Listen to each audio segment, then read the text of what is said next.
Khonge Dharmani zain Ramzong laya kan chuange kan chen na Boruak thiang le Zoti fi male Dam dia in min chema yan ti tengo Ramzong laya kan chuange kan chen na Boruak thiang le Zoti fi male Dam dia in min chema Dam dia in o min chema Dam dia in Dam dia in min chema Dam dia in min chema Dam dia in min chema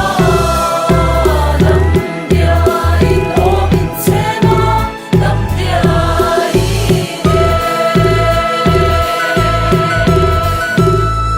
Vanua beng mana tu bram chul trum kong va fangin sik tui thiang mo ngai ten luang ri her do le nang zo tui thiang ti le tiang Mana tu gram sul chung kong va fangi Sik tui thiang mo ngai ten luang ri her Don le nang so tui thiang Don le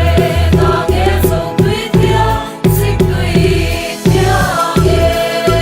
do le nang Don le nang so tui thiang Don le nang so tui thiang Don le nang e so tui thiang Sik tui thiang e Khonge kan sil ve nge Khale chana kan sil fa zo nun moi Enge hio zo nang nun zi moi Choi lo ten ful reng la Ti le teng o Kale chen na kan shil fak so nun moi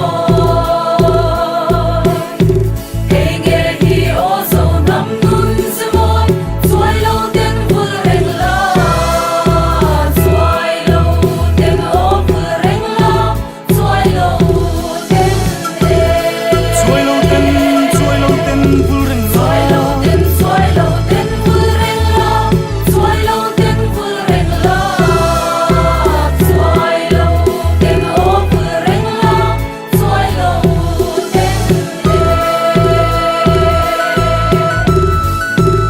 nghe kan sil ve tiang zo faleng zong lung rual na zong ram nuam zaleng nau fa lung rual lengin dam lai par kan tla ne in ti le te go